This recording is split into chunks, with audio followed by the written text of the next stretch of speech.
The platform was deserted. Claire shivered, clutching her coat tighter. The last train of the night whistled in the distance. It was late, much later than she intended. The party had run long, the conversation even longer. Now, she just wanted to be home. As the train screeched to a halt, its brakes groaning, Claire felt a prickle of unease. The platform lights flickered, casting long dancing shadows. Claire boarded the train, her heart pounding in her chest. The doors hissed shut behind her, sealing her fate. The train car was eerily empty, a few figures slumped in their seats, but something felt off. Their stillness was unsettling. Their silence was deafening. Claire chose a seat far from the others, her unease growing with each passing second.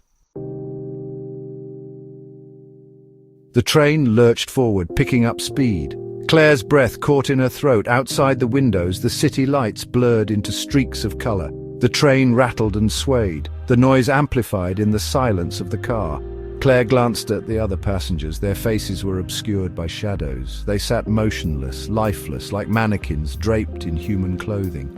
Fear, cold and sharp, began to creep up Claire's spine. This was not right. This was not normal.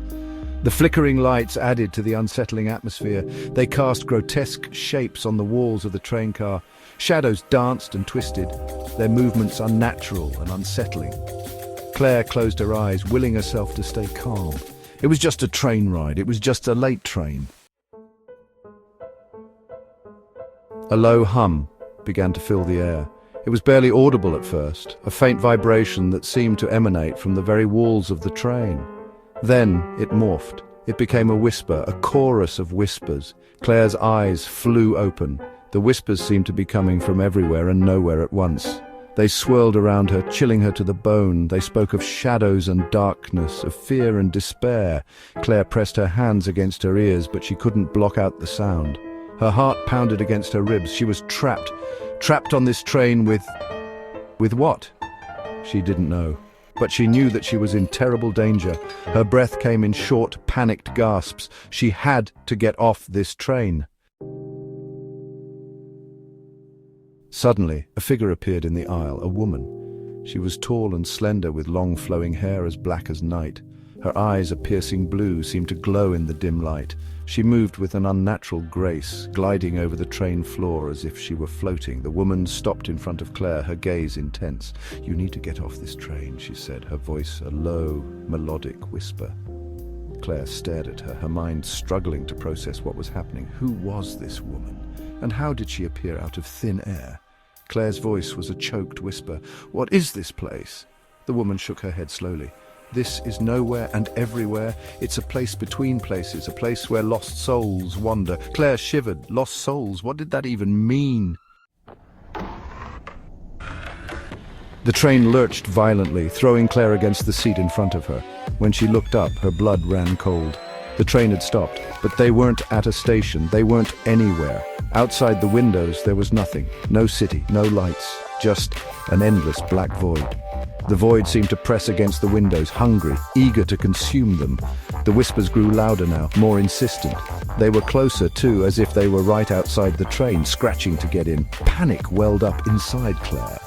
This couldn't be real. It couldn't be happening.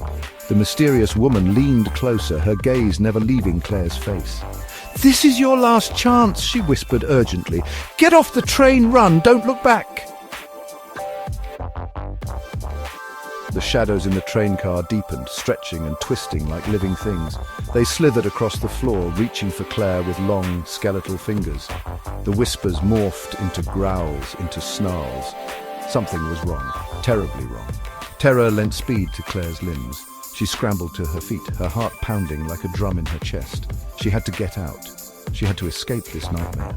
But the train doors were sealed shut, refusing to budge. The woman in the aisle watched her, a strange sadness in her eyes. "It's too late," she whispered, her voice filled with regret. "They've chosen you." Claire's breath hitched. Who had chosen her? Chosen her for what? She didn't want to know. She just wanted to go home. The figures in the train car began to move. They rose from their seats, slowly, deliberately. Their movements were jerky, unnatural. Their eyes, glowing an eerie red in the darkness, were fixed on Claire. They surrounded her, their presence suffocating. their silence deafening. Then they began to chant. It was a low, guttural sound filled with malice and hunger. The air grew thick with dread. Claire shrank back against the train door, her eyes wide with terror. She understood now. They weren't human, they were something else, something dark and dangerous, and she was trapped with them. The woman in the aisle stepped forward.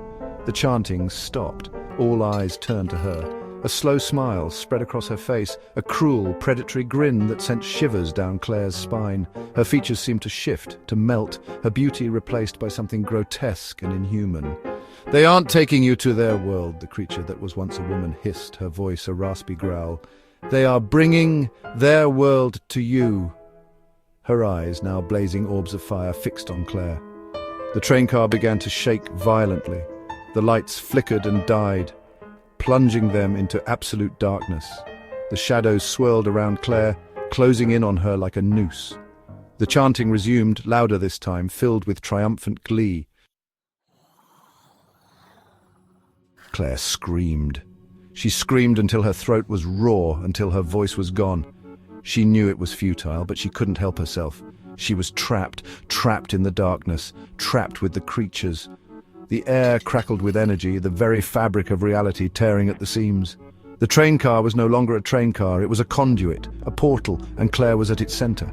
A blinding white light erupted, filling Claire's vision, and then everything went silent. The train, the creatures, the shadows, all gone. Claire was left alone, standing on the platform.